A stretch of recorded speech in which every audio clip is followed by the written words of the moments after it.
Kau Google je, kau type Biji Tukul, dokumentari Biji Tukul. Kan lah dalam hari ni apa nama, kita tak buat banyak persiapan. Jadi kita ni kalau kita tak buat banyak persiapan ni, kita akan buat kuliah umum lah. Kuliah umum ni apa nama, dia sekadar pengantar, nak berkenalan, sekadar ringkasan lah. Kita nak habiskan petang kita dengan buku lah, mengambil selamat kubu, kuliah buku. Kita tak akan buat kuliah main-main, kita akan ada buku kita bincang. Kalau tak pun sosok, ada individu kita bincang. Individu ni selalunya yang dah mati lah, yang dah hidup mati dulu. Bagi mati dulu kita bincang. Selagi hidup kita tak bincang lagi. Kita bincang yang dah mati, sebab yang dah mati ramai sangat. Jadi apa nama, kalau tak bincang buku, bincang sosok orang yang dah mati. Jadi apa nama, hari ni kuliah umum tentang satu risalah daripada himpunan tulisan Syekh Badi'uzzaman Said Nursi. Dia tak tulis banyak lah, tapi tulisan dia tak tulis banyak pun, 5,000 halaman. Dia tulis tak banyak lah, tapi tulis banyak. Tulisan yang tak banyak tu 5,000 halaman. 5,000 muka surat lah. Bayang sehari macam mana. Jadi nama tulisan panjang dia Rasail Nur, Risalah Nur. Dia orang Turki, dah matilah tadi, dah tak update. Dia orang Turki, dia ada pada zaman Atatürk. Tahun dia ni 1877 sampai 1960. Jadi zaman sebelum komunis datang ke Malaysia, sampai komunis mampus ke Malaysia. Jadi zaman-zaman yang Perang Dunia Pertama, Perang Dunia Kedua. Zaman yang, kalau orang kata ni zaman yang menentukan dunia.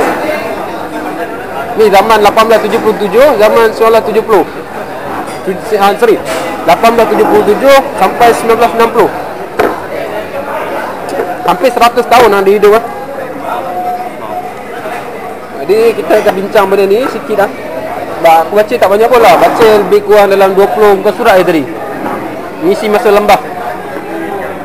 Sebab kita tulis ni panjang.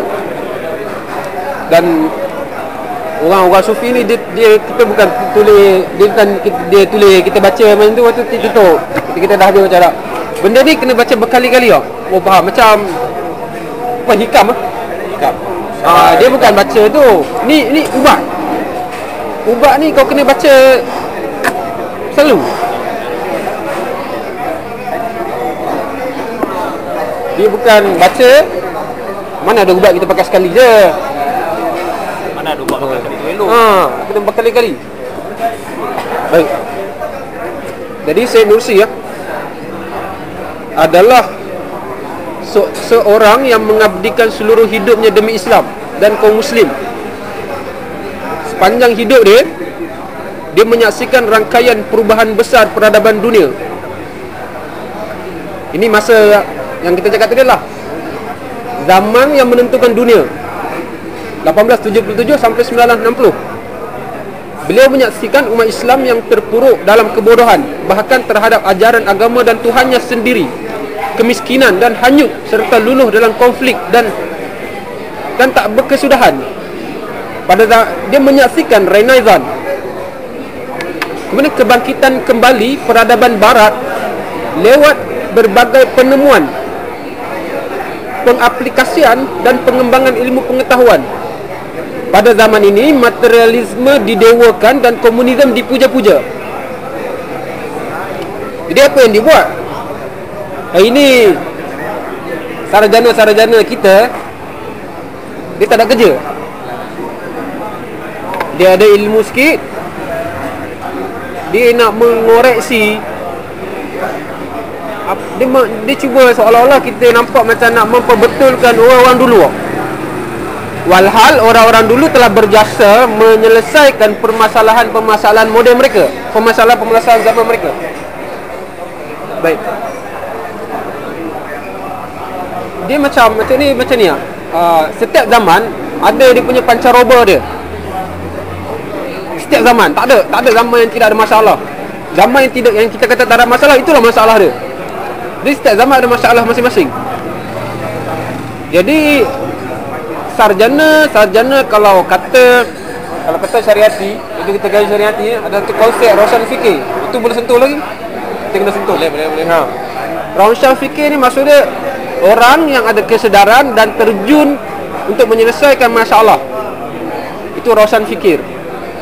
Kalau bahasa yang lebih mudah faham, intelektual. Intelektual adalah orang yang ada fungsi. Ilmu ada fungsi. Dalam bahasa lebih mudah lagi, Nabi. Nabi bukan lahir dalam satu ruang kosong. Ada masalah, datang, turun dan selesaikan. Nabi bukan sekadar ajar kita sembahyang. Kata Khomeini, kalau sekadar Islam ni ajar sembahyangnya, penjajah British takkan kacau kita.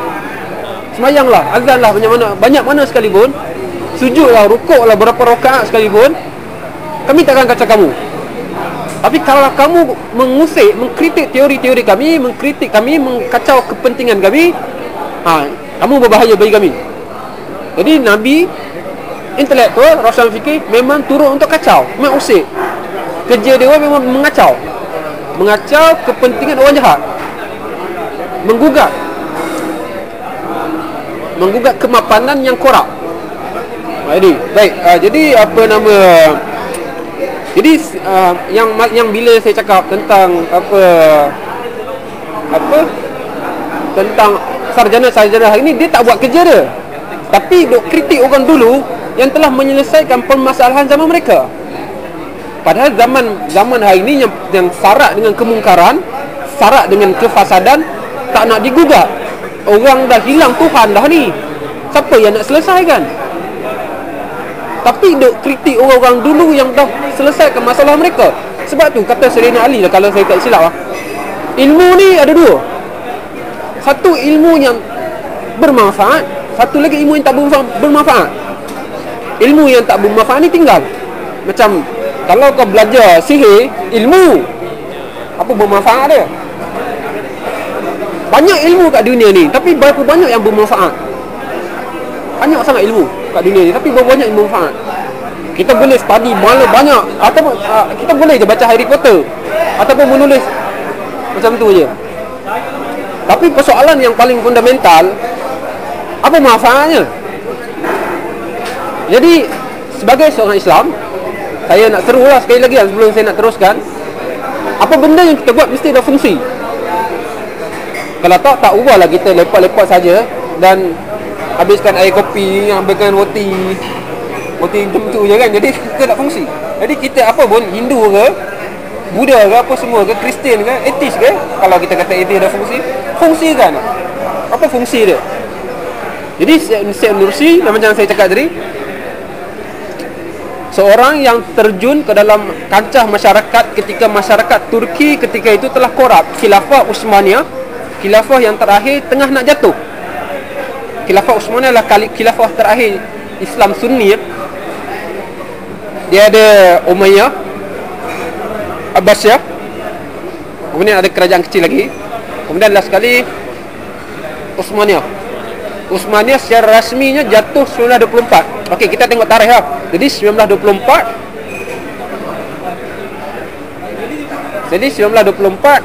apa nama, masa 1924 tu Nursi masih hidup lagi. Jadi menariknya tentang Nursi ni, Nursi ada ketika khalifah masih ada, ketika khilafah masih ada, dan ketika khilafah telah jatuh. Jadi Nursi ada zaman sebelum khilafah jatuh dan zaman selepas khilafah jatuh. Ini menarik tentang tokoh ni. Jadi ini menyebabkan kajian atau penulisan tentang Rasail Nur sangat canggih untuk dibaca, sebab dia ada. Macam kita hari ni, kalau macam saya tulis buku ke, Rosli tulis buku ke, kita tulis selepas jatuhnya khilafah. Kita tak ada pada zaman tu. Tapi Syekh Nursi tulis masa dia berada pada zaman tu. Baik. Udah lah.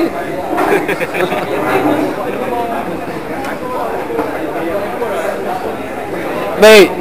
Jadi risalah ni Sikit tarik semua.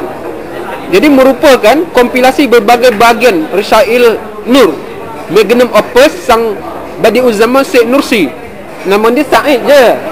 Nursi nama kampung dia. Badi'uz Zaman ni gelaran dia. Nama dia Said. Kita Melayu nama banyak sangat. Banyak, tapi yang panggil satu juga. Suku kata lah kan. Kita tak boleh banyak suku kata. Nabi pun mudah je suku kata Nuh. Ni Muhammad aku panjang sikit, Zakaria.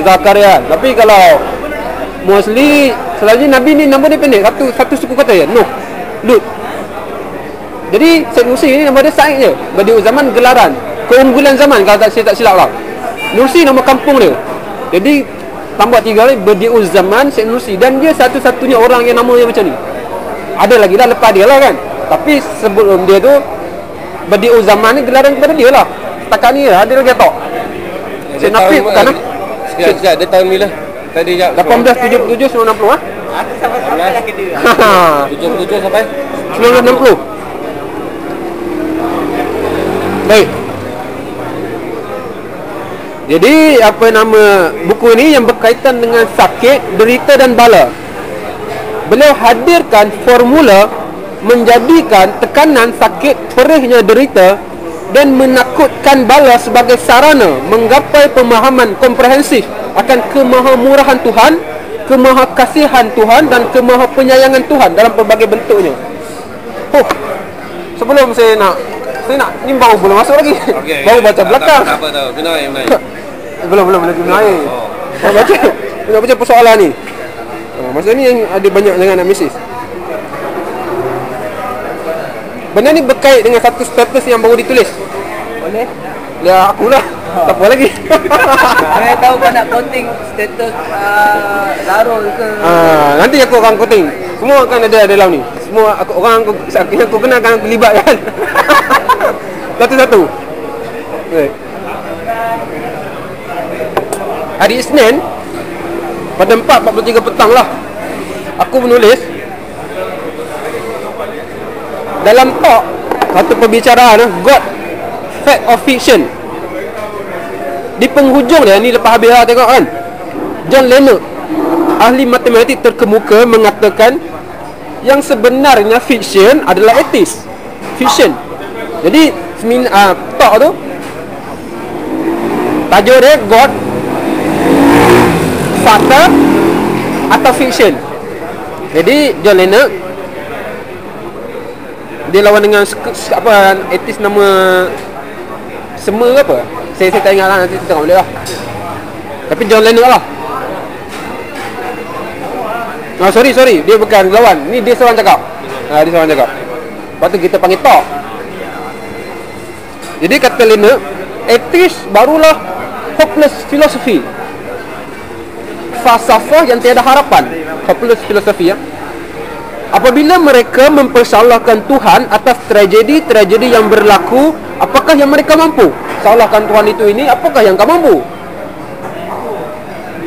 Kenyataan yang dihadapkan oleh etis lebih kejam dan sengsara. Bagaimana kehidupan tanpa Tuhan? Pada setiap bayi-bayi yang gugur, menurut UNICEF, satu pertubuhan PBB, lebih bilion kot bayi yang mati setiap tahun, atau lebih ratus ribu lah kan. Saya tak ni berapa bilion atau ratus ribu lah. Pada setiap bayi-bayi yang gugur mati setiap tahun, jawapan manakah yang lebih memberikan harapan? Jawapan mana? Jawapan orang beragama atau jawapan orang yang tak beragama? Mana yang lebih memberikan harapan? Jadi kemudian sebab aku baca status ni, sebab kat bawah tu ada komen yang menarik untuk kita bincang yang berkait dengan risalah bala. Dulu aku pernah bertanya juga pasal ni, dan hujah ni tak ada etis yang ajar. Ni hujah fikir sendiri. Etis kat Malaysia banyak tak fikir sendiri. Jika Tuhan ini menciptakan ujian untuk uji manusia, maka aku pun nak mencontohi Tuhan, mencontohi perlakuan Tuhan. Aku akan beli beberapa ekor anak ayam, kemudian aku bagi dia makan di reban ayam. Satu hari aku akan ambil gunting, kerat paruh dia, atau aku rejam dia dalam takungan air biar dia lemas, atau aku tarik bulu dia satu demi satu sampai dia botak. Bayangkan ayam kepala botak. Ayam botak. Dan bila ayam tu marah, atau bila ayam tadi menggelupur, atau ada orang kata aku sadis, aku akan kata ini ujian aku beli ayam ni, itu suka hati aku lah. Kalau hujah kamu bahawa apa yang ada atas muka kami milik Tuhan, jadi ayam ni aku beli, aku punya lah, aku punya suka lah, nak buat apa kan. Baik, dekat sini juga ada seorang abang datang menjawab, bezanya Ben, kau tak boleh gantikan balik, Tuhan boleh. Kau boleh kerat paruh tu, kau boleh tarik bulu dia sampai cabut, kau boleh patahkan kaki dia, tapi kau tak boleh ganti balik. Aku tanyalah balik, bagaimana Tuhan boleh ganti balik? Seperti mana Tuhan menjadikan sesuatu yang tidak ada kepada ada, sesuatu yang belum wujud kepada wujud, kenapa pula Tuhan tidak boleh menggantikan semula kepada sesuatu yang lebih baik? Jadi sebelum ni tak ada, jadi ada. Wujud, sebelum ni tak wujud, jadi wujud. Sebelum alam ni ada, dah jadi balik, kenapa tak boleh jadikan sekali lagi? Jadi soalannya, jadi begini, untuk sesiapa yang tidak mempercayai Tuhan, hujah ni tak terpakai untuk dia. Siapa yang tak percaya Tuhan, hujah ni tak logik. Ini hujah ni pada yang mempercayai eksistensi Tuhan, hujah ni valid. Orang yang tak percaya pada Tuhan, tinggallah dia terus dalam hopeless filosofi etis tadi. Kau tak percaya Tuhan, okey, kau tak payah percaya. Kau tinggallah kau dalam menghadapi kesengsaraan, anak kau mati, ataupun 1 bilion umat yang telah mati. Kau kau menangislah, bersedihlah kau terhadap orang-orang yang kau sayang telah mati dalam perang. Kau sedih, kau tak boleh buat apa-apa. Tapi untuk orang yang percaya Tuhan, nanti dulu, dengar. Sebagaimana Tuhan melahirkan bayi-bayi yang tadi mati, lahirkan ke bumi, kemudian bayi-bayi tadi mati, apakah pula yang menghalang Tuhan untuk melahirkan bayi-bayi itu sekali lagi nanti? Apakah yang menghalang Tuhan? Sebelum ni bayi-bayi tadi tak wujud, sperma tadi tak jadi lagi. Tuhan menjadikan sperma tadi membentuk, menggembung dalam perut ibu, kemudian lahir beranak, kemudian mati. Apa yang menghalang Tuhan untuk melahirkan sekali lagi? Apa yang menghalang? Dia boleh menghidupkan, kenapa dia tidak boleh mematikan? Dan kenapa dia tidak boleh menghidupkan sekali lagi? Apakah yang menghalang dia? Jadi kalau dalam Islam kita diajar satu word dalam Quran. Ini falsafah yang canggih lah. Inna lillah wa inna ilaihi raji'un. Daripada Allah kita datang, kepada Allah kita kembali. Baik. Jadi okey, aku nak ke bawah lagi. Jadi yang paling tak layak sekali dalam mengkritik Tuhan dalam setiap tragedi di bumi adalah etis itu sendiri. Kau tak layak kritik Tuhan kerana kau etis. Kerana apa? Kerana kau tak anggap dia wujud. Macam mana kau boleh marah orang yang tak wujud tadi? Kau kena menganggap, contoh aku nak marah kepada kau, kau datang lambat. Tapi kalau kau tak wujud, aku marahkan kerusi. Betul ke tak betul? Aku marah kepada Faiz, tapi Faiz tak ada benda bernama Faiz. Jadi kemarahan tadi tak berasas. Kalau aku nak marah kepada Faiz sekalipun, paling kurang dia kena ada dulu, dia kena wujud. Sesuatu yang bernama Faiz tadi mesti ada dulu. Ahmad kena ada, Rosli kena ada, kalau kena marah dia. Bukan kena ada tu maksud dia kena ada kat sini. Boleh je kita kutuk dia tidak ada kat sini, tapi kena ada wujud. Maknanya dalam zaman itu, dalam proses makhluk tadi, dia kena ada. Kalau tak aku marah siapa? Tak ada alamat rumah dia, tak ada, dia tak wujud. Semua orang tak pernah mengatakan Abang Rosli wujud. Jadi aku tengah marah apa? Marah hantu. Jadi kemarahan tadi tak berasas. Pastilah benda itu benda wujud dulu, baru boleh marah.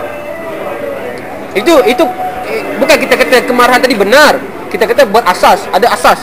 Baik.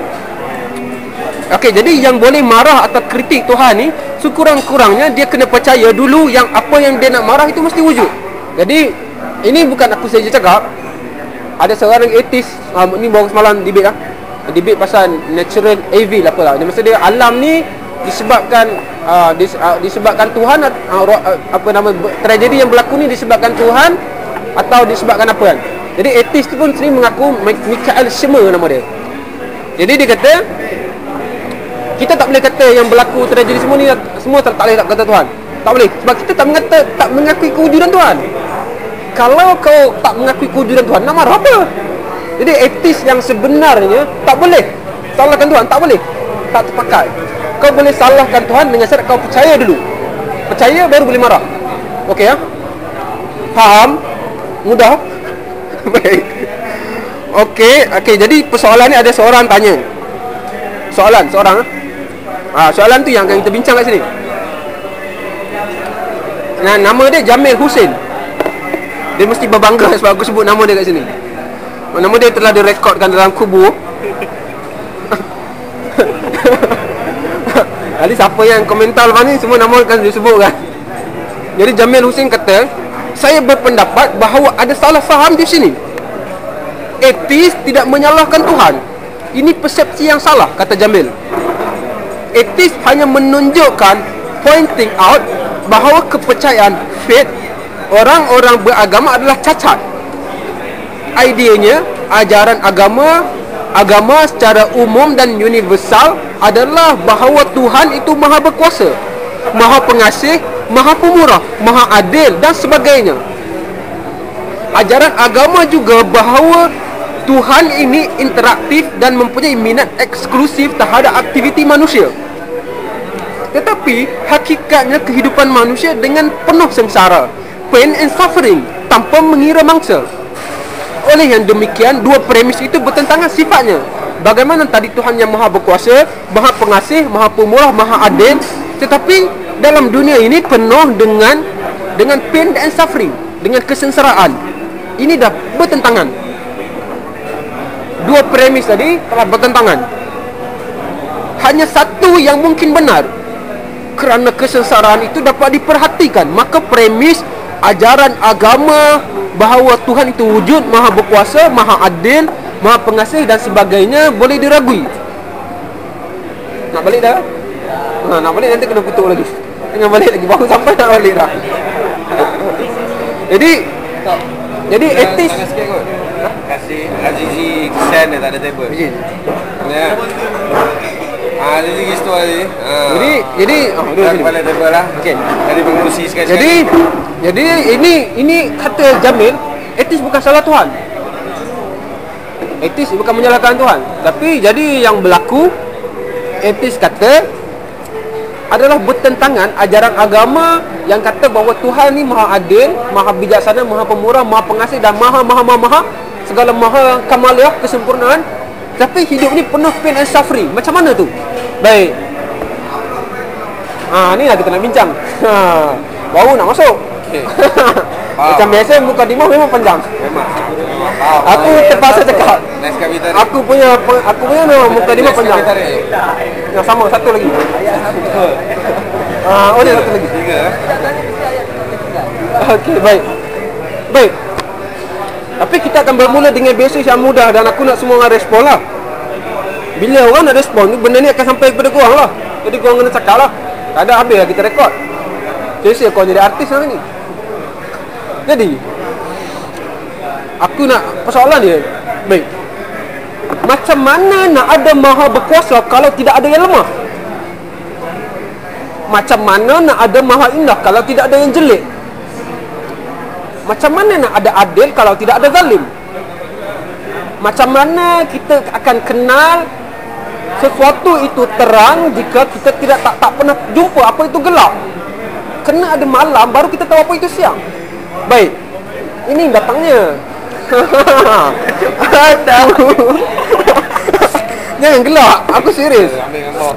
Aku serius. Okey, tadi ada India pula kata beritahu. Sebab ini ada word satu idiom daripada ulama. Idiom ulama. Sebab aku benda ni bukan cakap kosong. Sebab Islam bukan sekadar mempertanyakan sesuatu dan meninggalkan sesuatu dengan keraguan tak. Masalah orang-orang di barat, dia orang ingat, dia orang dengan berfikir dengan canggih, maka selesai. No. Mereka meninggalkan umat manusia teraba-raba dalam keraguan. Tapi Islam tak. Islam menyelesaikan skeptis tadi. Jadi keraguan diselesaikan. Orang putih, keraguan ditinggalkan untuk umat manusia meraba-raba. Baik.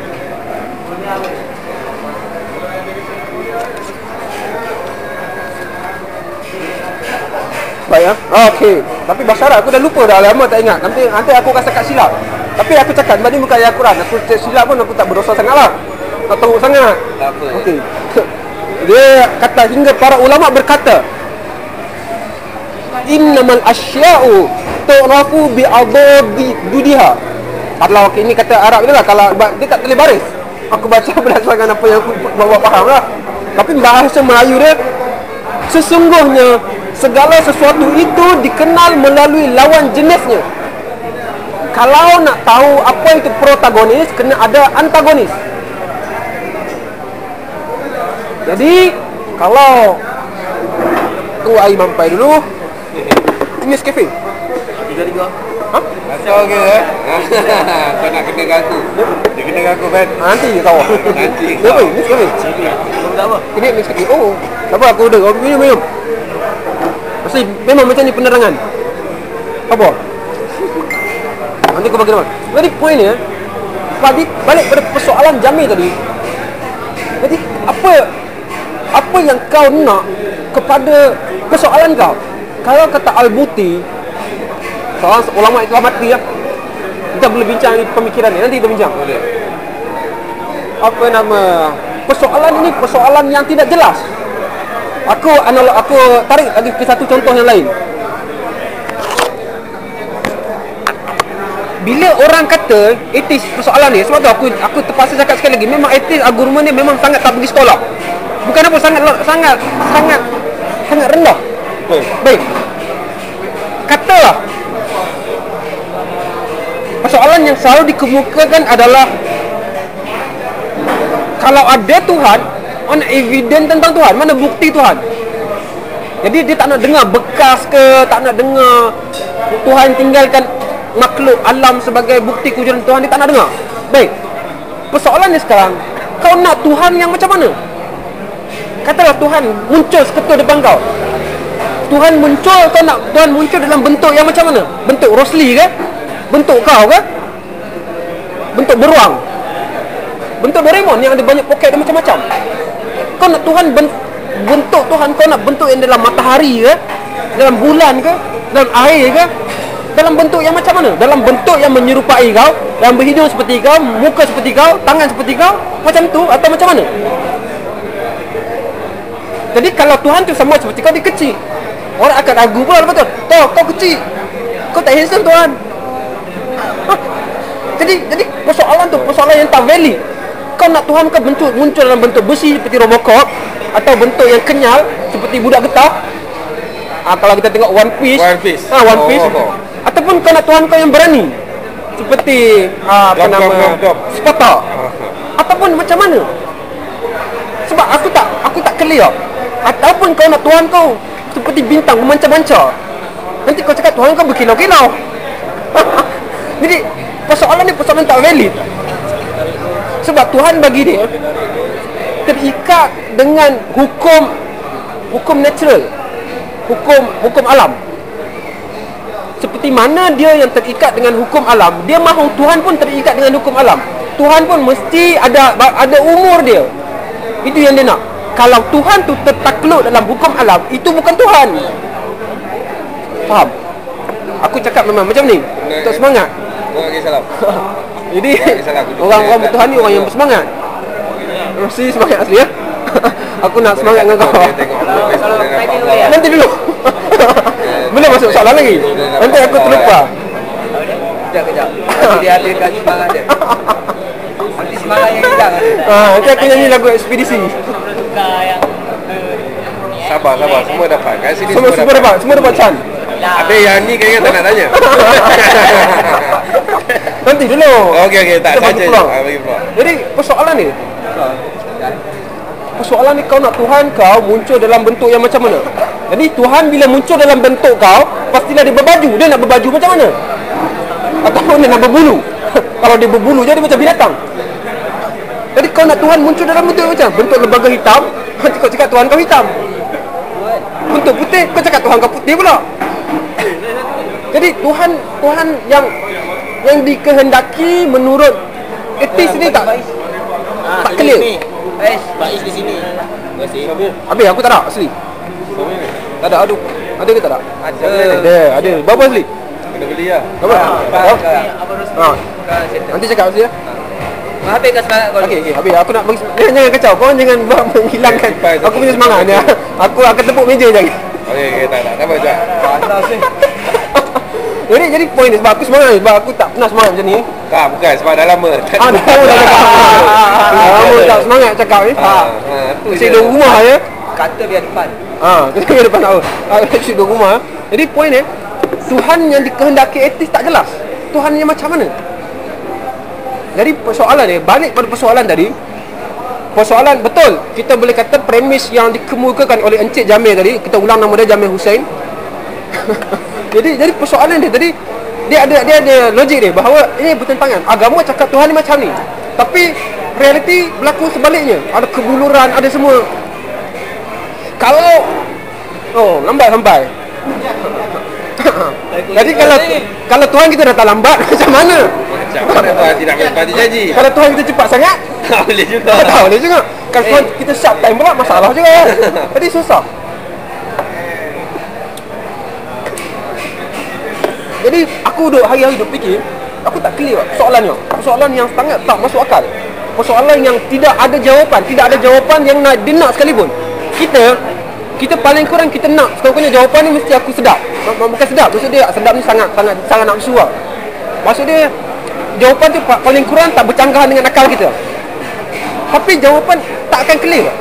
Jadi aku tadi masa orang balik dalam buku ni aku lupa aku nak ulang tadi. Jadi kalau Tuhan muncul di hadapan kita, kalau dia muncul dalam bentuk yang lelaki, satu lagi lah, nanti kalau muncul dalam bentuk perempuan, bentuk lelaki, orang feminis marah pula. Kenapa Tuhan tak muncul dalam bentuk perempuan? Jadi kalau jadi Tuhan bila muncul di hadapan kita, dia mesti berbaju macam mana pula? Jadi adakah Tuhan nak muncul dalam hadapan kita dengan berbulu? Tak boleh lah. Jadi masalah. Ini persoalan yang etis kena jawab lah, sebab sangat tak valid. Jadi balik pada tadi balik, benda semua ni macam mana kau nak tahu kasih sayang Tuhan, kebaikan hati Tuhan, kalau tidak ada yang memerlukan? Semua orang cukup, semua orang ada kuasa. Katalah kata kita klaim agama Tuhan ni berkuasa. Katalah semua orang, Rosli ada kuasa dia sendiri, kau ada kuasa kah? Pilihlah kuasa apa kau nak. Balik ni buat cerpen, tulis kuasa apa yang kau nak. Baik, jadi kalau semua orang ada kuasa, apa fungsinya lagi Tuhan? Tuhan dah bagi semua orang ada kuasa. Kau boleh hidupkan orang mati, Rosli boleh Rosli boleh hidupkan apa? Semua orang lelaki semua boleh Rosli sembuhkan dengan kuasa dia. Kau tahu semua orang kau boleh bagi cerdik. Kita tak payah pergi sekolah tu. Kau punya tangan kau boleh bagi semua jadi cerdik. Semua pegang kau pegang kepala semua orang jadi cerdik. Azli pegang kepala orang semua orang boleh ada seniman. Tak boleh tulis buku. Itu masalah dia. Kalau semua orang diberikan kelebihan dan kekuasaan yang kita kata kekuasaan yang infinity, yang tiada had, apa fungsinya lagi Tuhan? Dah semua ada dah. Maknanya dah dalam dunia ni tak ada orang lapar dah, tak ada orang miskin dah, tak ada apa. Jadi apa? Jadi persoalan ni sekarang ni ini base lah, base. Kita nak urai panjang lagi kalau aku nak urai, tapi aku berhenti kat sini dulu. Cuma terima kasih. Kerana memahami atuk. Cuma poin dia pada bab tadi etis, aku nak ulang balik poin aku bahawa sebenarnya selalunya etis hujah mereka, premis yang tak habis. Mereka akan tinggalkan sekerat dan dia orang tak nak selesaikan pun. Jadi membiarkan umat manusia teraba-raba. Okey, baik. Atuk, siapa nak cakap boleh? Silakan Atuk. Ya Atuk, silakan. Apa yang nak tanya? Sikit. Soalan aku macam ni lah. Macam tadi kita kata orang agama cakap Tuhan ni baik, Tuhan ni penyayang semua, tapi realitinya ada orang susah. Yalah. And kau kata analoginya kalau tak ada susah macam ni kita nak tahu senang. Yalah. Kalau tak ada buruk macam ni kita nak tahu lawa. Soalan aku sekarang, is it Allah Tuhan? Is it Tuhan? Is it Tuhan? Adakah Tuhan Ini masalah. Sorry. Adakah Tuhan mempunyai kedua-dua sifat tu? Dalam masa yang sama dia adil, adakah dalam masa yang sama dia zalim?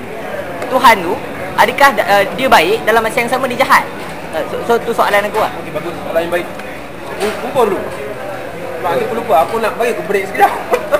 Aku manusia bukan Tuhan. Apa lagi? Tapi tadi soalan tu nanti ingatkan kalau aku lupa dia punya word dia. Ada lagi? Soalan Rusli? Tak ada.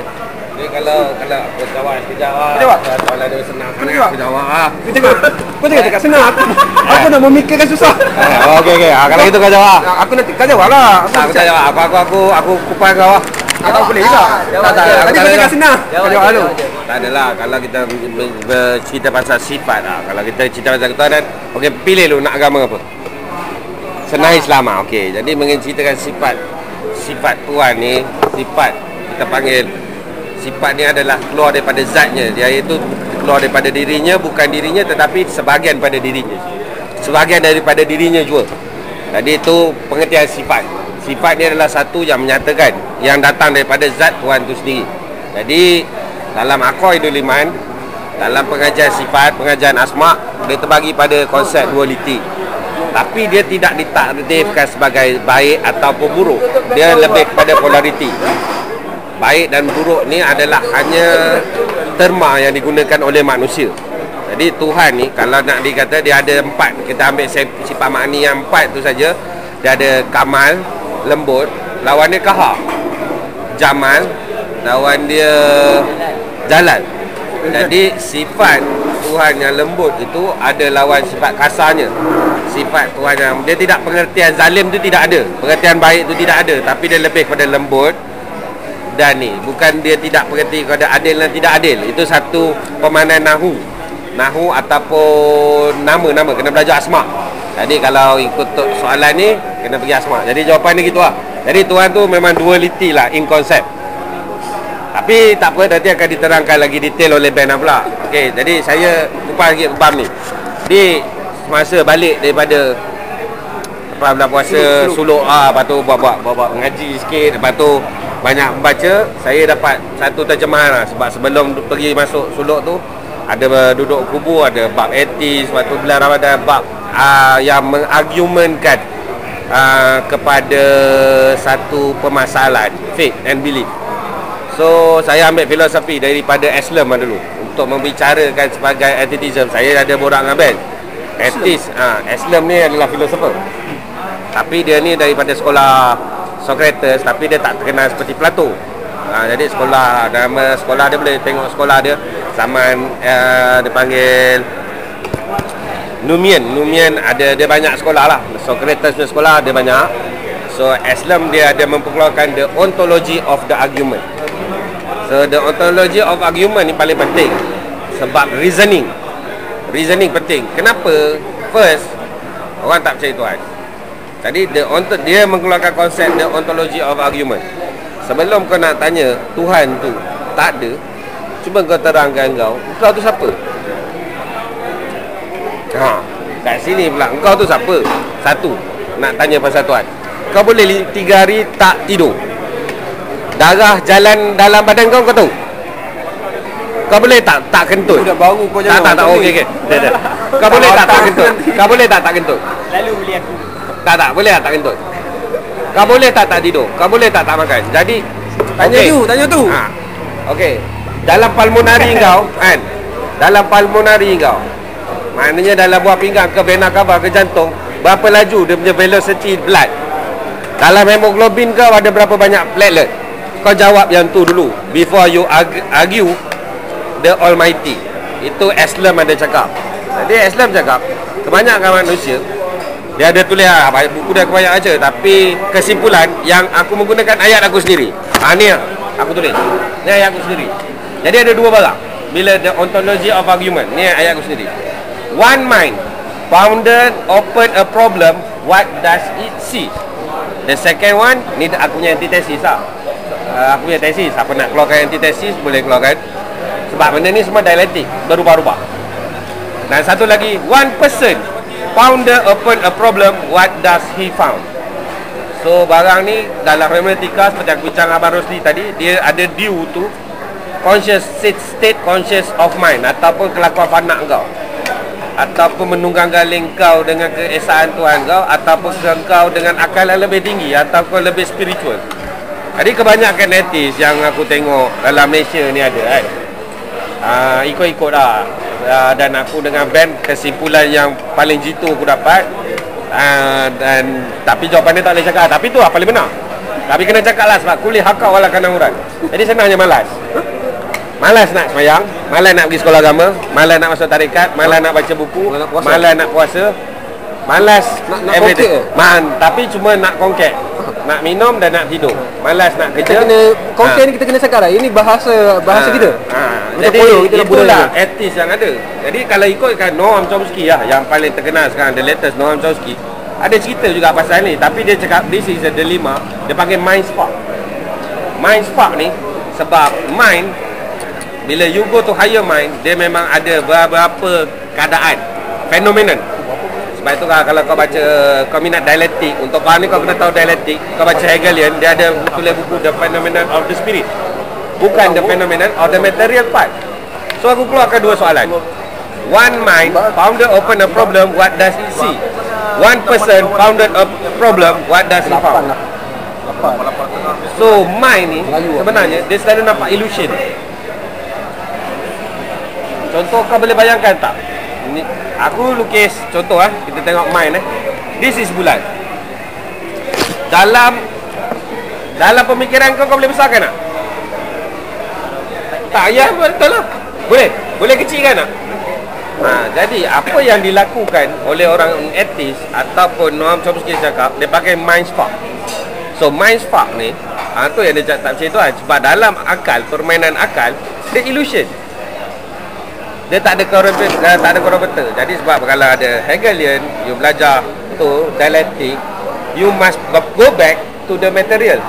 Kalau Benz punya ideologi, dia cakap jangan nak kelanggitan. Kau kena ada teologi di kiri, kau duduk di dunia. Jadi kau kena materialisasi. So argument tentang kewujudan Tuhan ataupun adakah Tuhan ada dan tak ada, bagi Islam tak nak lah, Islam dah mati. Bagi aku, kerja kelakar, nonsense. You are nonsense when you arguing about, macam tanya kalau kau dah belajar sifat, kau ada belajar tauhid, kau belajar tasawuf, kalau kau Islam lah. Kalau kau Hindu, kau dah belajar Siddhartha Dharma, kau dah tahu Bodhi Brahman, kau dah tahu Veda, kau dah tahu Buddhism, dan kau melalui pengalaman barang tu. Bila kau lalu, baru jadi reality. Jadi bila kau tak lalu, barang ni illusion. Aku cerita kau pasal London, tapi kau tak nak pergi London, it's also a illusion for you, walaupun benda tu ada. Jadi God exists. Tapi kalau kau tak participate in God's nature, maksudnya kau tidak menjadi orang beragama, kau takkan jumpa. Contohnya, ada hari kau begitu sedih, kau ambil wuduk, kau berdoa dengan Tuhan sebenar-benar ikhlas. Ada datang satu perasaan, yang perasaan zauk tu macam lega, lapang hati kau. Betul tak betul? Pernah tak lagu? Jadi ada orang etis boleh argue pasal tu. Why that happen? Jadi kalau kau nak merasai ketuhanan, you must participate in God's nature. Jalan dia agama. So apa yang permainan dekat sini? Mind spark. Ni ada terminologi dalam Noam Chomsky, dia panggil mind spark. Mind spark ni aku boleh bayangkan babi 8 kaki, badan ada 3 bonggol. Cuma kau bayangkan, boleh tak? Lepas tu babi tu pakai topi cowboy. Betul tak betul? Tak, boleh nampak kan? Itulah mind spark. Itulah mind spark. Jadi dalam pemikiran, dia boleh cakap Tuhan tu tak ada. Sebab pemikiran ni, akal ni, sebab itu dia ada akal, ada 2 peringkat akal. Dalam dialektik tu aku ada bagi nota. Daripada al-akli, al-nafsi, akal yang peringkat bawah, akal nafsu, dan satu lagi al-akli, al-ruhi. Tu kena belajar, Muqarrabin lah, malaikat kata mind spark. Noam Chomsky ataupun ramai filosofer lah, dia panggil mind spark. Permainan minda. Jadi aku cerita dengan orang, kau boleh gambarkan mind spark, F-U-C-K. Jadi dia macam celaka lah. Tapi semua orang boleh bayangkan. Okay, babi tengah naik motor Kawasaki. Kau boleh bayangkan? Tak, kau boleh bayangkan? Boleh tak boleh?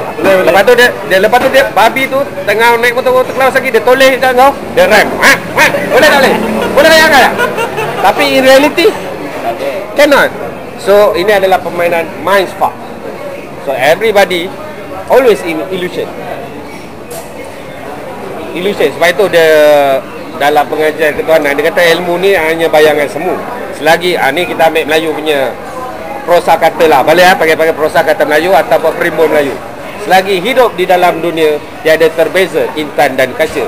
Hanya kilauan imbasan rasa, tiada ada, tiada nyata. Yang beri maksud intan dan kaca tu bernilai adalah engkau. Betul lah kau mengajar Ili Harun. Yang beri kaca tu tak bernilai engkau.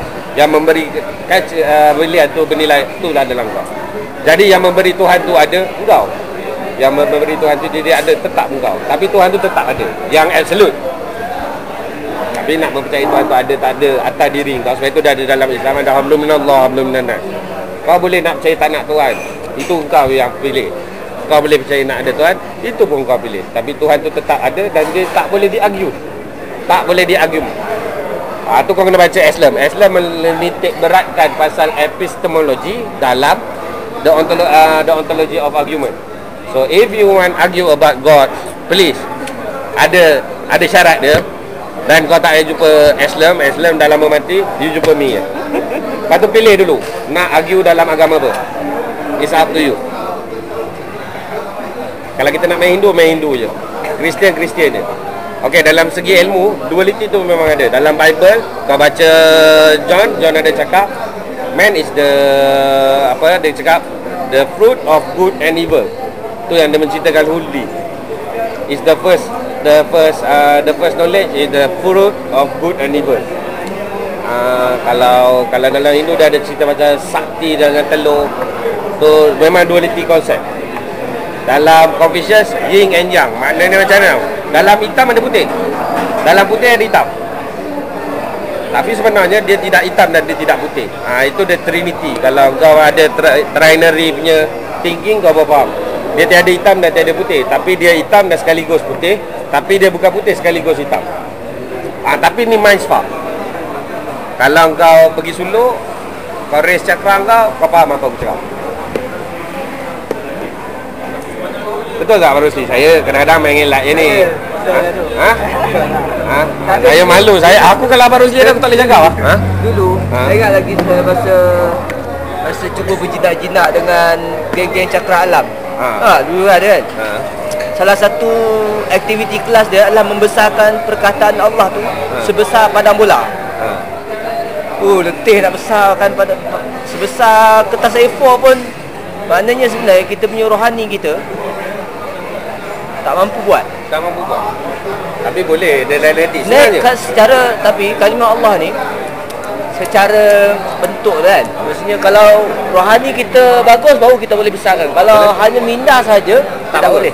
Okey, memang dia ada. Kalau cakap kita terbagi pada 3 lah. 4 kita tulis sikit nanti faham lah. Barang ni senang je. 4 peringkat. Tubuh, hati, nyawa, sir. Boleh tulis mind, boleh tulis heart, boleh tulis body, boleh tulis soul. So ni kat sini orang tarikat selalu ni syariat, hakikat, makrif. So sebenarnya kalau abang tanya saya, besarkan, selagi kau membesarkan sesuatu tu, kau tak ada limit. Tuhan ni tak ada limit. Senang je. Jadi kau nak buat apa tau? Kau nak membesarkan Tuhan. Senang, kau nafi diri kau. Kau tak ada Tuhan, tak ada. Jadi besar mana Tuhan? Mana aku tahu. Kau tak ada. Sebab itu la mawjud bihaqi illallah. Kalau kau masuk pengajian tauhid, dia ada la basirul la mutakalimun la bihaqi illallah. Dia ada pelihatan aku, dia ada pendengaran aku, dia ada percakapan aku, melainkan Allah. Jadi nafi dan isbat ni adalah permainan tertinggi lah, peringkat makrifat la. Jadi kalau yang permainan cakra tu, kalau abang pergi cakra alam tu, selalunya orang tarikat. Jadi dia main astral body. Kalau dalam pengajian Hindu lagi senang sikit nak cakap, dia more to science lah. Jadi main cakra, main peringkat nafsu. So the race. Jadi kalau dalam Indo dia panggil ajaran kebatingan ataupun ajaran kejaweng. Kalau dalam mind dia panggil ajaran ketuhanan. Dia mind permainan minda. So memang ada macam itu lah. Tapi nak membesarkan kalimah Allah tu is a ridiculous lah. Sebab nanti kau membentukkan. Sebab dia walam yakulahu kufuwan ahad. Walaupun tidak berbentuk, dia mengambil bentuk. Lam yalid walam yulad. Dia tak ada bentuk tapi dia mengambil bentuk. Tapi lagi bagus abang tak membentukkan Tuhan. Seperti Ben cakap, kau nak Tuhan kau yang macam matuk ke? Nanti aku tak boleh cakap, Tuhan aku lagi handsome dengan kau. Sebab Tuhan yang macam tu. Jadi jangan melimitkan Tuhan, jangan besarkan Tuhan macam mana. Jadi paling senang macam mana? You hapuskan diri. Itulah ajaran paling tinggi. Dia berkata kenal Tuhan, binasa diri. Kalau baca Ahmad Lasmana ke, walaupun baca Hasan Hanafi pun ada cerita pasal tauhid. Hasan Hanafi kan. Tu Hasan Hanafi banyak. Tak habis gitu je. Nanti dia pula. Okey. Hasan Hanafi sambung balik. Dia konsep tauhid. Konsep tauhid ni la ilaha illallah Muhammadar Rasulullah. Dia cakap apa? La. Tasdik pada iman hati kau apa mah? Nafi. Nafi paling tinggi. Engkau tak ada dan kau tak ada, kau nak tanya Tuhan apa hal lah kau. Jadi kat situ kau membesarkan Tuhan. Jadi etis ni dia sebab dia more to the body tau. Dia nak materialize. Kalau Tuhan ada mana? Jadi kau pergi dekat dia, cakap sini, kalau aku tampar kau, sakit tak sakit? Kau tulis sakit kat mana? Tapi tu baru peringkat ni. Kalau peringkat main lain pula. Contoh Tuhan mana kan, kau nak kena nampak baru kau percaya. Senang je aku panggil kau, pam sekali. Lepas tu aku diam je. Sakit mana tak nampak? Kau nampak sakit? Minum air sikit. Contoh minum air, Dah berehat dah. Okey. Contoh minum air sikit. Sedap. Kat mana sedap? Tunjuk aku. Ini Nescafe. Belum lagi Tuhan. Belum selesai lagi. Belum Tuhan. Allah, kamu lah. Mana budak etis? Panggil malam kita jumpa. Sial orang ni. Sabar. Nampak kita gaza. Hari ni terkena politik. Dah dulu. Okey, dah. Tu je. Tadi soalan dua-dua orang lah. Dan aku kupas yang kau punya tadi dalam bentuk teknikal. Belum. Tak habis lah. Tadi bentuk teknikal. Jadi kau continue lah. Tadi lebih pada bentuk teknikal. So, kalau kau rasa aku pembohong, boleh check Islam, check Noam Chomsky, check Hegelian dengan Hans. Apa yang aku cakap tadi. So, aku jenis orang teori sikit lah. Kalau, okey. Pasal yang terus kan? Pasal beduk pula dah. Pasal otak. Jadi soalan tu persoalan canggih lah. Aku tak berani nak remehkan persoalan tu lah. Tak betul. Tapi dia Fazli dah menguasai. Jadi aku saya tu tak, aku buang dengan dia. Aku lama tak jumpa dia. Bukan aku kecil dengan dia. Bukan, kau dah aku ini persoalan yang orang selalu tanya lah. Maksud dia, jadi kalau macam tu Tuhan ada baik dia dan ada buruk dia. Bukan buruk dia, maksud dia dia pun ada sisi kejahatan dia tu tak? Dia buat macam tu tak? Jadi persoalan ni macam ni lah. Kita ada exam tak? Semua orang ada exam lah. Kita duduk Malaysia kan, mesti adalah exam dia. Kita tahu lah, ada lah mesti. Ada kan? Semua orang ada exam masing-masing lah. Ada daripada kecil sampai besar lah. Jadi yang pegang keputusan tu, yang nak bagi mark tu, dia boleh je dia nak sama ada dia nak luluskan atau dia nak gagalkan tak? Jadi maksud dia kat sini akhirnya yang akhir tu yang pegang kepada keputusan tu adalah Tuhan tadi tak? Jadi okey, orang akan argue kenapa nak uji tak?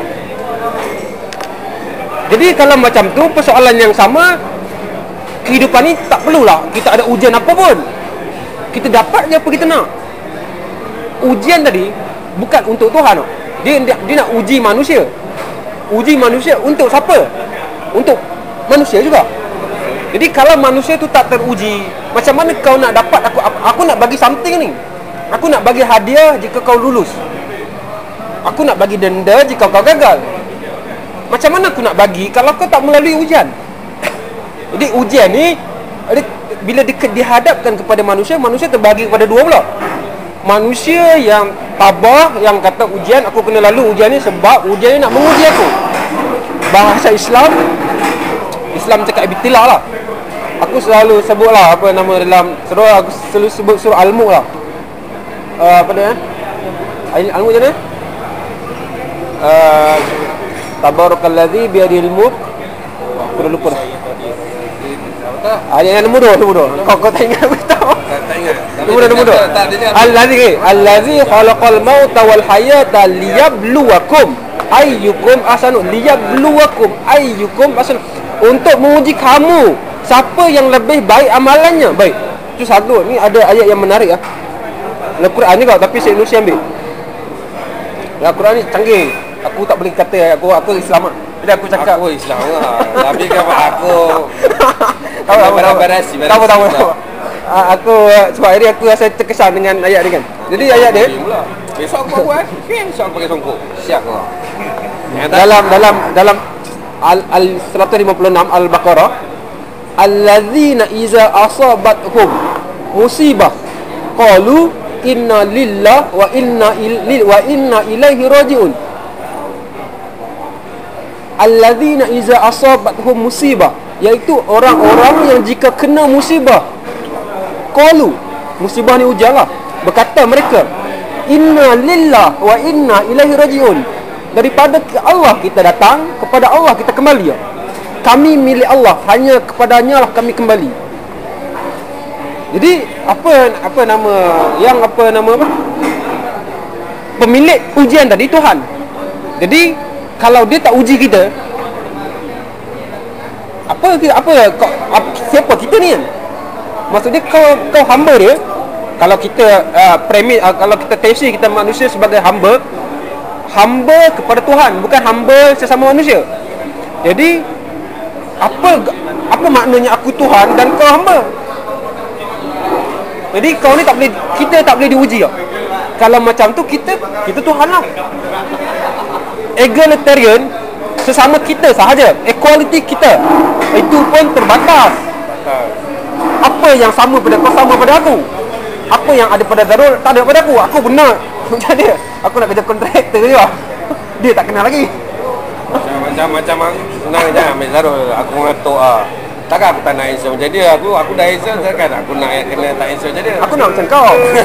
Kerja macam kau kerja. Kau tapi point dia, sesama manusia pun tak selesai lagi. Jadi equality, egalitarian yang kita nak sekalipun masih terbatas, masih terhad. Macam mana pula kita nak sama darjat kita, posisi kita dengan Tuhan tadi? Jadi point dia, uji tadi untuk manusia ditarbiah untuk apa? Untuk jadi lebih baik untuk dapat yang lebih baik. Jadi kalau tak teruji macam mana? Dia macam ni tak? Katalah semua orang atas muka bumi ni cerdik, apa yang berlaku? Takkan ada sekolah. Kalau semua orang dah cerdik, buat apa nak sekolah lagi? Takkan ada universiti.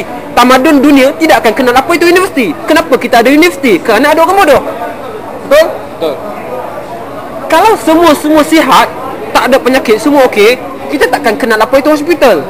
Klinik kita tak, dalam kamus umat manusia di dunia takkan kenal apa itu hospital, apa itu klinik, apa itu ubat, apa itu penyakit, kita takkan tahu langsung. Sebab semua orang sihat. Dan bila kita sihat, kita tak tahu apa itu sakit. Bila kita tak tahu apa itu sakit, tak adalah penyakit. Senang. Apa lagi? Bila tidak ada kezaliman pula. Bila tidak ada kezaliman, tidak ada Che Guevara, tidak ada Mahendra, tidak ada PKM, tidak ada itu, tidak ada ini, tidak ada semua. Takkan ada Lee. Kita takkan tulis pasal buku. Buat apa? Dah tak ada orang zalim. Takkan ada UMNO. Kita takkan kenal apa itu Tunku Abdul Rahman. Kita takkan kenal apa itu Mahathir. Kita takkan kenal apa itu Khalil Ibrahim. Takkan kenal satu habuk pun. Anwar Ibrahim pun takkan meliwat. Ini aku melawak lah. Ini aku tak tahulah. Tapi point dia, kezaliman ada, maka kita kenal apa itu resisten. Sebab itu kita pakai baju Che Guevara. Sebab itu ada yellow butik. Kalau takkan ada orang buat t-shirt Che Guevara. T-shirt. Kalau takkan ada Planet Melayu. Planet Melayu apa manusia ni? Ni Planet Melayu. Tapi point dia, sebab ada kezaliman tu lah, ada keadilan. Keadilan ada baru okey. Jadi kita tahu apa itu kezaliman, apa itu keadilan bila ada kezaliman. Jadi keadilan datang untuk melawan kezaliman. Baik. Jadi Allah Maha Adil kerana atas muka bumi ini berlaku kezaliman. Jadi kepahaman kita bahawa Allah Maha Adil menunjukkan apa yang kita boleh faham, apa essence of al-adlu al-ilahi, keadilan ilahi, apa essence dia. Maksud dia, kita percaya orang zalim takkan terlepas. Itu essence paling utama. Tak apalah dia lari atas dunia mana sekalipun. Cakap habis dah. Oh salah, okey. Jangan tak solat. Aku Syiah, jangan ikut aku. Aku Melayu. Dia Melayu. Aku Syiah. Kau apa? Kau macam apa ni? Baik. Aku nak cakap pasal tadi, point tadi. Apa nama? Sekejap, pasal adil ilahi tadi. Pasal keadilan Tuhan. Jadi, okey. Ni masjid ni. Apa kami tunggu? Kita tunggu itu. Aku tak suruh orang jadi Syiah, jangan jadi Syiah. Jadi point dia Aku ikut atuk. Atuk kau rasa. Jadi point dia apa nama, jadi keadilan Tuhan. Jadi aku dah lupa.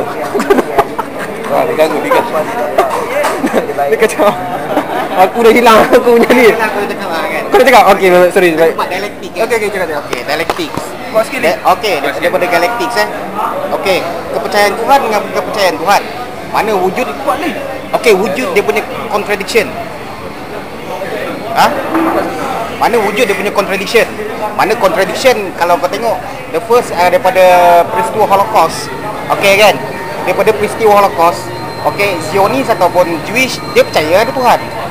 Of course, fasis atau Nazi pun percaya ada Tuhan. Masing-masing dengan lambang Star David dengan swastikanya. Kedua-dua Tuhan. Okey, that means muncul lagi satu golongan. Kau cakap tadi zalim kan? Ada satu lagi golongan yang tertindas. Mana engkau buat kezaliman ni kerana percaya Tuhan, engkau melawan kezaliman ni percaya Tuhan. Kemudian dialektik yang tak hasil daripada tu, kan muncullah satu orang ni etis. Mana kau lawan kezaliman dengan kezaliman, kau lawan senjata dengan senjata. Kalau ini yang dikatakan yang ditarbiahkan oleh Tuhan, bermakna ini yang diwahyukan oleh Tuhan. Mana bagi aku, mana wujudlah, mana golongan tertindasnya kan, operations side lah. The operation side, bermakna takkanlah kezaliman tu datang daripada Tuhan. Kau selama ni mengatakan Tuhan itu adalah satu bentuk evolusi kan. Okey, ni macam ni. Kalau kita cerita balik pada dialektik pula. Ya, ni nak jawab dia punya. Tak, belum habis. Aku biar jawab satu-satu. Okey. Nak jawab. Okey. Minta maaf. Okey, tahu. Okey, contoh kan. Seperti kata penulis Yahudi atau penulis Zionis bernama Moshe Dayan. Dan seorang penulis fasis Nazi bernama Yahudi. Yahudi. Bukan Yahudi. Dia memang Austrian. Yahudi. Apa dia? Yahudi. Fasis. Mana Nazi? Yahudi. Moshe Dayan Yahudi lah. Tapi yang Nazi yang ni bukan Yahudi. Dia Bavarian. Okey. Bavarian bernama Adolf Schneider. Okey. Dia pula swastika adalah satu tauhid kepada Tuhan yang mana dia warisi, mana kalau tengok swastika ni bukan digunakan oleh Nazi Jerman. Kalau kau tengok Hindu mana dia asal tradisi agama yang zaman berzaman. Okey, itu bukan itu yang aku nak bincangkan.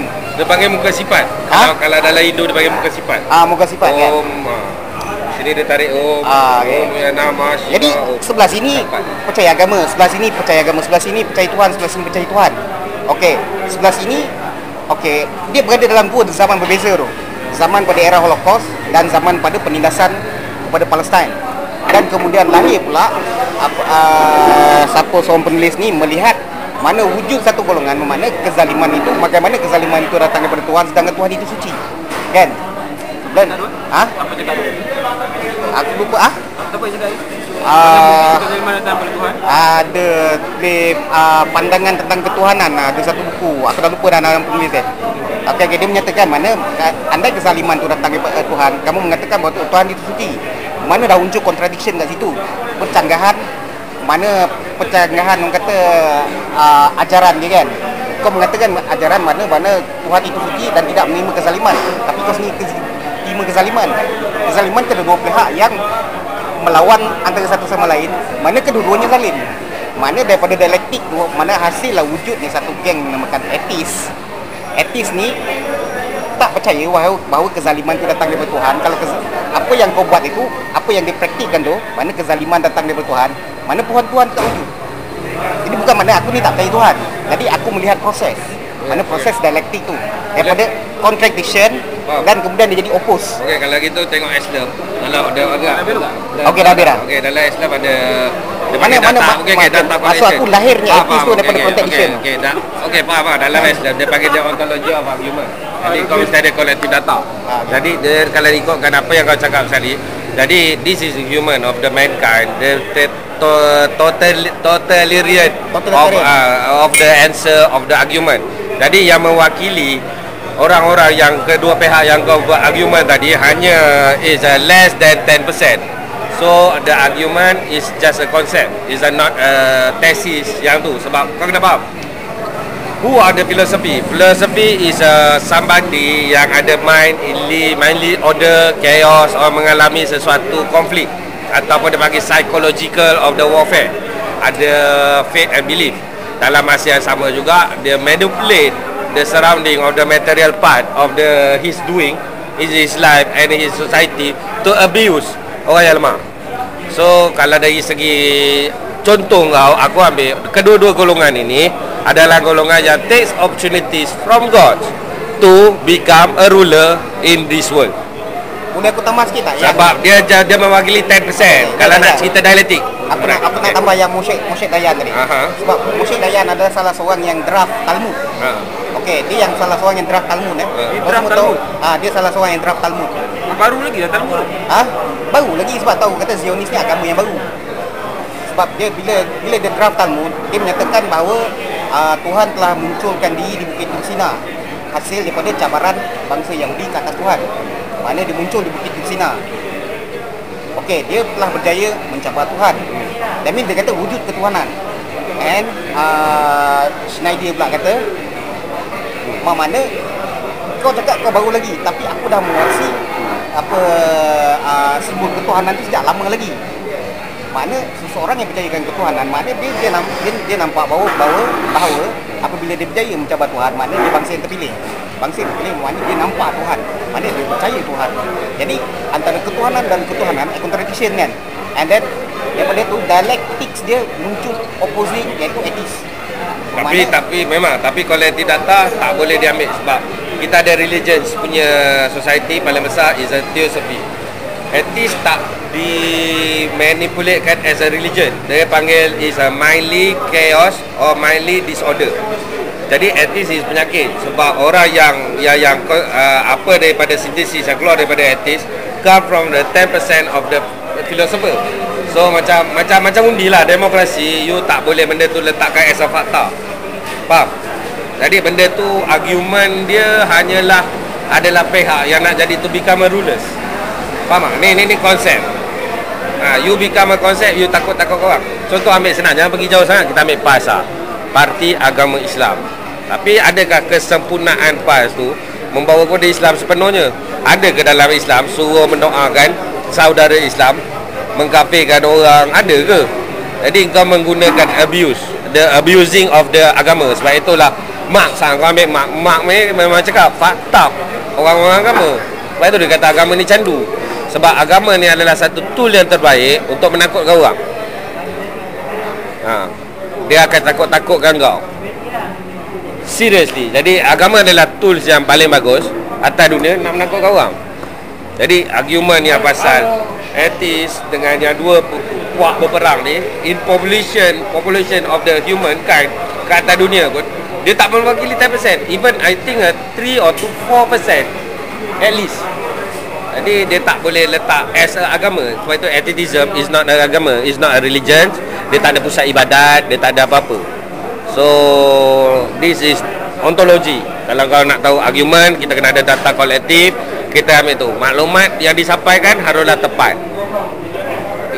Dan kalau dialektik is a very besar, jadi kena ada data. Sebab itu kita kalau buat apa-apa ada survey form, ada apa kan. Jadi kita macam opposing kan. Macam aku mewakili satu orang yang pendapat dari segi Melayu kan. Tapi engkau pun semua Melayu, tapi engkau tak membawa pahaman Melayu. Ni Melayu tapi di Cina. Engkau lain, kau ke Melayu tapi kau tak nak jadi Melayu. Ni Melayu tapi tak nak jadi Melayu. Ni nak Melayu Syirul Asra. Jadi aku tak Abang Rosli senior tak boleh takut juga nampak. Sebab saya Melayu dia tak boleh, tak baik orang ajar orang tua. Dengan adik-adik boleh. Ini dia dengan Jakim kan. Dia dengan Jakim Melayu juga. Jadi misal aku masuk ada satu propose lah. Propose boleh bagus. Propose kepada etis lah. Propose kepada etis. Sorry ni ada masuk tentang kapitalisme sikit kan. Tak apa, tak kisah. Masuk apa pun boleh. Okey. Sebenarnya ini mengaku kau sebagai seorang etis. Kau mengaku mana kau menolak bahawa tiada wujud dan Tuhan. Sepatutnya kau melawan, kau oppose arus. Kau lawan arus. Bermakna apa yang kau guna hari ni, kau minum ke, kau bayar duit pakai duit kertas ke apa semua ke, kau mengamalkan benda itu, tapi sama diamalkan oleh orang yang beragama dan orang yang percaya Tuhan. Jadi propos satu, boleh mengamalkan etis, tapi kau lawan arus. Mana kau tinggalkan semua sistem ni dan kau duduk dalam hutan, dan mana kau tak boleh pasang rokok pakai lighter, kau tak boleh minum pakai cawan. Sebab cawan ni kau beli, kan? Lighter ni pun kau beli. Benda yang kau tak beli, kau mesti hidupkan api guna pakai batu. Okey, kau mesti cari makan buat sendiri, kan? And then kau lawan arus dan kau cuba bentuk satu apa, kalau orang kata kalau Kalmak atau baku ni dia sebut kau bentuk kau punya commune sendiri. Commune. Bila kau bentuk kau punya commune sendiri, okey, kemungkinan ada percentage yang kita mungkin masih boleh lagi debate tentang kewujudan etis lah. Sebab bila kau kata kau etis, kau masih lagi follow semua rule yang ada. Maksud kau follow dekat So lebih kena jadi anarkis lah. Anarkis lain lah. Melayu anarkis. Melayu anarkis. Azizi, komen. Komen ke apa-apa tambah. Bagi Azizi, lepas ni Faiz pula. Tak selalu lepas tak. Apa Azizi kan? Azizi kamu tadi puisi kita patah dua kata. Azizi komen. Tak ada, aku rasa tak ada lah. Serius? Siap, ada main rambut. Okay, Faiz. Sepatah dua kata kan untuk perbincangan kita.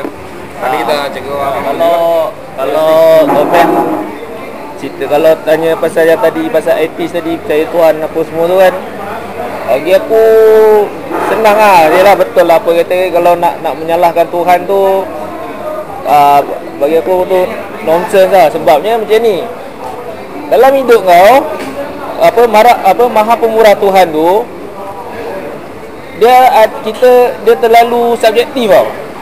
Kau gembira pun, kau tersenyum hari ni pun, bergelak ketawa hari ni pun, tu pun Maha Pemurah Tuhan. So, macam mana kau boleh kata benda tu kau gembira, kau bersedih, kau bersusah payah, kau bersenang lenang, itu terjadi dengan secara tiba-tiba.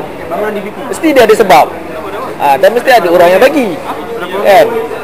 So kalau kata Tuhan tu tak ada, bagi aku tu mengarut lah. Cuba tinggalkan arus, cuba tinggalkan semua sistem ni dan hidup dalam komunitas ni.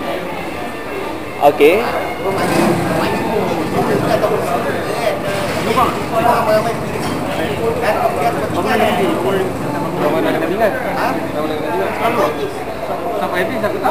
Elah masuklah. Okey. tak, sebab dia kata kalau dah pergi suluk etis, aku tak pernah jumpa aku pergi suluk ada etis. Orang etis tak buat suluk. Kita ada orang nak bawa. Ada orang nak bawa. Siapa nak bawa? Jadi dia apa sikit sepanjang. Bagi saya Kau sikit orang sini. Tentang apa ni, keadilan dan tidak keadilan tu dia. Dia macam 5 jari je sebenarnya. Kenapa 5 jari tak sama? Sebab dia ada fungsi yang berbeza-beza untuk kelima-lima jari. Okey, saya Dia jawab. tak akan wujud 5 jari yang sama kelima-limanya. Dia mesti setiap jari berbeza dari segi ukuran biologi. Jadi secara tak langsung dia akan melengkapkan. Itu dah memang perjalanan dunia dan perjalanan manusia. Timbal balik antara Quest of the self. Betul lah tu. timbal balik kepada sempurna tidak sempurna, adil tidak adil. Jadi perlawanan tu akan terus sampai bila-bila. Kau nak kencing lu. Bagi aku sambung sikit. Boleh. Sistem ni kan. Bermakna kau boleh mengamalkan etis dan aku boleh sedikit setuju dengan kau dengan satu syarat. Meninggalkan sistem kehidupan. Mana meninggalkan sistem kehidupan yang orang kat sebelah kau percaya agama dan kau tak percaya agama, makna kau cuba wujudkan satu komun kau sendiri. Kau tinggalkan sistem kehidupan. Kau tinggalkan semua ni kan. Kau duduk di satu tempat. Mana satu tempat yang tak ada orang, satu tempat yang orang tak percaya agama.